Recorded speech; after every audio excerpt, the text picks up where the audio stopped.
জিব্রাইল আলাইহিস সালাম দেখতে কেমন ছিলেন? জিব্রাইল আলাইহিস সালাম বিভিন্ন রকম আকৃতি ধারণ করতেন। তিনি মানুষের আকৃতি ধারণ করতেন, আবার কখনো কখনো তিনি ফেরেশতার আকৃতিও ধারণ করতেন। রাসূল সাল্লাল্লাহু আলাইহি সাল্লাম বলেন, আমি জিব্রাইল আলাইহিস সালামকে দেখেছি আর তার ছিল 600 ডানা। রাসূল সাল্লাল্লাহু আলাইহি সাল্লাম বলেন, তিনি আল্লাহ প্রদত্ত একটি বিশাল সিংহাসনে উপবিষ্ট হয়ে সম্পূর্ণ দিগন্তকে ঢেকে ফেলতেন। রাসূল সাল্লাল্লাহু আলাইহি সাল্লাম আরও বলেন, ওই 600 ডানা শুধু ছড়ানোই থাকতো না, তার ডানাগুলো থেকে প্রতিনিয়ত মণিমুক্তা ঝরতে থাকতো। আর তার ডানা রং ছিল সবুজ, তার পায়ের পাতার রঙও ছিল সবুজ। ফেরেশতার আকৃতিতে তাকে এমন দেখাতো। আর তিনি হলেন অন্য সকল ফেরেশতাদের চেয়ে আলাদা, অন্য সকল ফেরেশতাদের চেয়ে আলাদা। মানুষ্য আকৃতিতে তাকে কেমন দেখাতো? জিব্রাইল আলাইহিস সালাম কয়েকজন মানুষের আকৃতি ধারণ করতেন, তাকে বিভিন্ন রকম দেখাতো।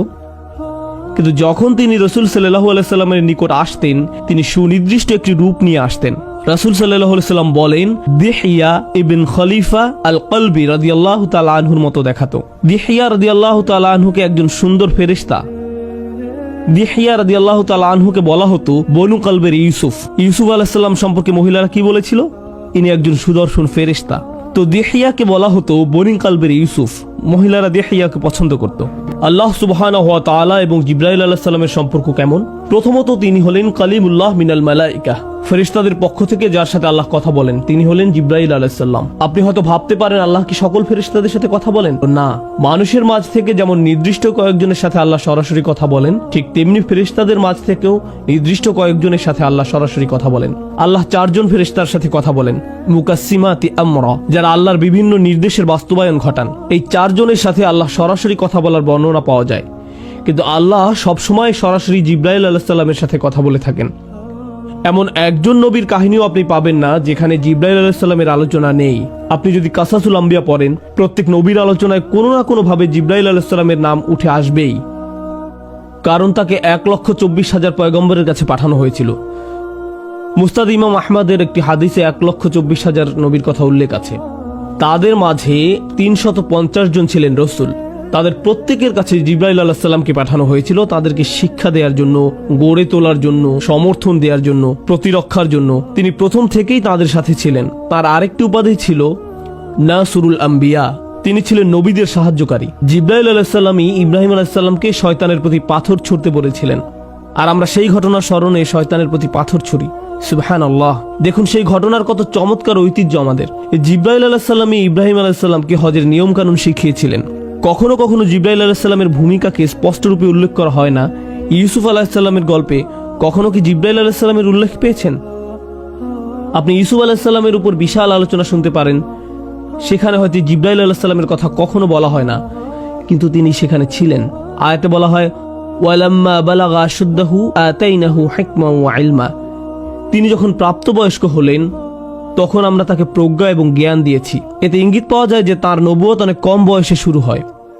আল্লাহ এবং জিব্রাইল আলাইহিস সালামের সাথে তার সম্পর্ক অনেক কম বয়স থেকেই শুরু হয়। জিব্রাইল আলাইহিস সালামের সাথে হযরত ইউসুফের কখন প্রথম দেখা হয়?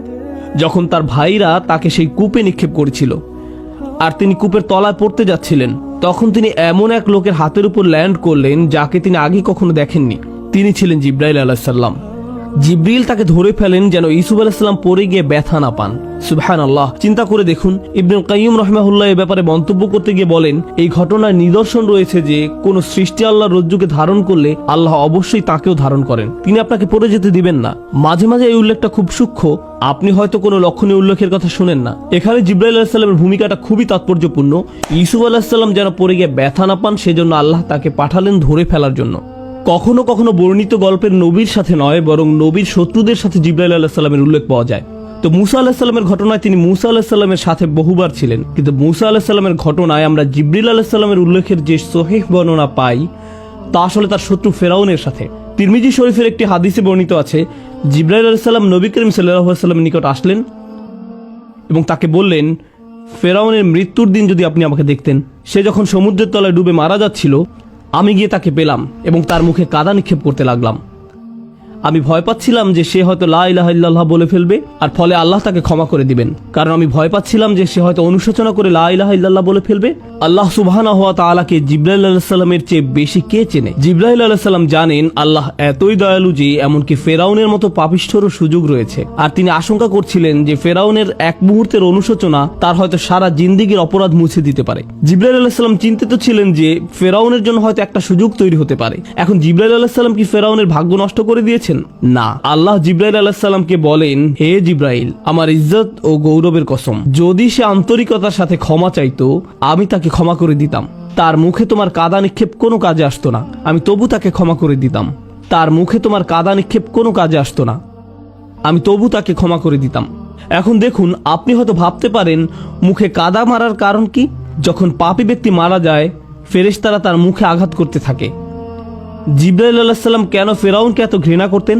তিনি বলেন, আমি সেদিন থেকে তাকে ঘৃণা করতাম যেদিন সে বলেছিল আমি তোমাদের শ্রেষ্ঠ প্রভু। হাদিসে আমরা জিবরাইল আলাইহিস সালামের একটা বিষয় দেখতে পাই, মাঝে মাঝে যখন জিবরাইল আলাইহিস সালাম রাসূল সাল্লাল্লাহু আলাইহি সাল্লামের কাছে আসতেন তিনি বলতেন না আল্লাহ এটা বলেছেন, বরং তিনি বলতেন আল আলা, সর্বোত্তম প্রভু, সর্বোত্তম প্রভু।